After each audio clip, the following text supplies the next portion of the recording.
పంచాయతీ పోరు నుంచి గట్టెక్కారు. ఇక పురపోరు రాబోతోంది.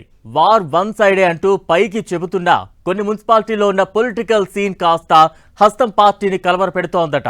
5 నియోజకవర్గాల్లో ఉన్న కాంగ్రెస్ అంతర్గత పోరు అధికార పార్టీ పెద్దలకు ఆందోళన కలిగిస్తున్నాయట.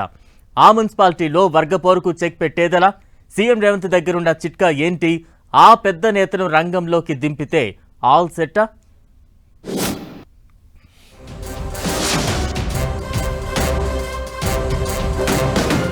మున్సిపల్స్ వేళ అధికార కాంగ్రెస్ లో ఎందుకీ కలవరం? కొత్త పాత నేతల పంచాయతీతో కాంగ్రెస్ పెద్దలకు హెడేక్. ఆ 5 మున్సిపాలిటీలపై హస్తం పార్టీ పెద్దల స్పెషల్ ఫోకస్. ఓ సీనియర్ నేతను రంగంలోకి దింపే ఆలోచనలో సీఎం రేవంత్. తెలంగాణలో మున్సిపల్ ఎన్నికలకు రంగం సిద్ధమైంది. నోటిఫికేషన్ రానప్పటికీ అన్ని రాజకీయ పార్టీలు మున్సిపల్ పోరుకు కసరత్తు స్పీడప్ చేశాయి. ప్రధాన ప్రతిపక్షం బీఆర్ఎస్, మరోవైపు బీజేపీ ఉమ్మడి జిల్లాల వారీగా సమీక్షా సమావేశాలు నిర్వహిస్తూ ఉన్నాయి. ఇక సీఎం రేవంత్ కూడా జిల్లాల టూర్కు రూట్ మ్యాప్ రెడీ చేసి పెట్టారు. ప్రభుత్వం ఏర్పడిన తర్వాత జరిగిన అన్ని ఎన్నికల్లో విజయం సాధించినట్లే మున్సిపల్ ఎన్నికల్లో తమ సత్తా చాటుతామని అధికార కాంగ్రెస్ ధీమాగా ఉంది.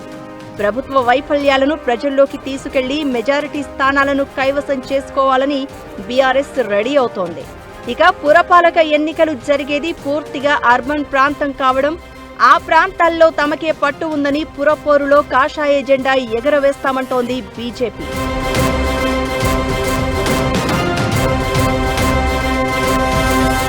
తెలంగాణలో 131 మున్సిపాలిటీలు, 15 మున్సిపల్ కార్పొరేషన్లు ఉన్నాయి. వీటిలో కనీసం 90% కైవసం చేసుకోవాలని కాంగ్రెస్ కసరత్తు చేస్తోంది. అయితే బీఆర్ఎస్ నుంచి గెలిచి కాంగ్రెస్ పార్టీలోకి వచ్చిన ఎమ్మెల్యేల నియోజకవర్గాల్లో మున్సిపల్ ఎన్నికలు అధికార కాంగ్రెస్ పార్టీ పెద్దలకు సవాల్గా మారాయట. ముఖ్యంగా 5 నియోజకవర్గాల్లో పాత కాంగ్రెస్ వర్సెస్ కొత్త కాంగ్రెస్ నేతల మధ్య మాటల యుద్ధం రోజురోజుకి ముదురుతోందట. ఈ సమస్యను ఎలా అధిగమించాలో తెలియక హస్తం పార్టీ నేతలు తలలు పట్టుకుంటున్నారట. అయితే పంచాయతీ ఎన్నికల్లో కాంగ్రెస్ పార్టీకి రెబల్స్ రూపంలో అంతో ఇంతో ఇబ్బంది కలిగింది. ఇక మున్సిపల్ ఎన్నికల్లో కూడా సేమ్ సీన్ రిపీట్ అయితే పెద్ద బొక్క పడడం ఖాయమని భావిస్తున్నారట. జగిత్యాల, గద్వాల్, బాన్సువాడ, చేవెళ్ల, స్టేషన్ ఘనపూరు నియోజకవర్గాల్లో పాత కొత్త నేతల మధ్య వివాదం తీవ్రంగా ఉందట. జగిత్యాలలో కాంగ్రెస్ సీనియర్ నేత జీవన్ రెడ్డి, బీఆర్ఎస్ నుంచి కాంగ్రెస్ లో చేరిన ఎమ్మెల్యే సంజయ్ మధ్య పచ్చగడ్డి వేస్తే భగ్గుమంటోంది.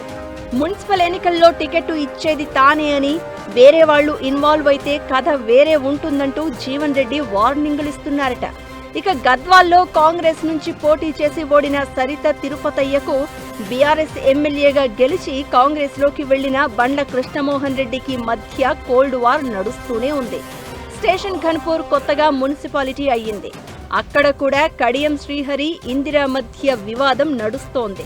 చేవెళ్ల నియోజకవర్గంలో కాంగ్రెస్ నుంచి పోటీ చేసిన భీమ్ భరత్, కాంగ్రెస్ లోకి వచ్చిన ఎమ్మెల్యే కాలే యాదయ్య మధ్య మాటల యుద్ధం నడుస్తోంది. ఇక బాన్సువాడలో కాంగ్రెస్ నుంచి పోటీ చేసిన ఏనుగు రవీందర్ రెడ్డి, కాంగ్రెస్ లోకి వచ్చిన బీఆర్ఎస్ ఎమ్మెల్యే పోచారం శ్రీనివాసరెడ్డి మధ్య నిత్యం ఏదో ఒక ఇష్యూ జరుగుతూనే ఉంది.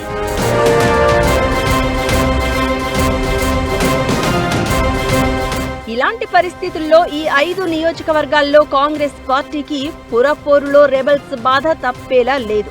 పోటీ చేసి ఓడిపోయిన ఎమ్మెల్యే అభ్యర్థులు, కొత్తగా పార్టీలోకి వచ్చిన ఎమ్మెల్యేలు 2 వర్గాలుగా విడిపోయి తమ మద్దతుదారులకు టికెట్ ఇప్పించుకోవాలని ఎత్తులు వేస్తున్నారట. ఒకవేళ తమ వర్గానికి టికెట్ రాకపోతే రెబల్ గా పోటీ చేసి తీరుతామని 2 వర్గాల నేతలు ఓపెన్ ఛాలెంజ్ చేసుకుంటున్నారు.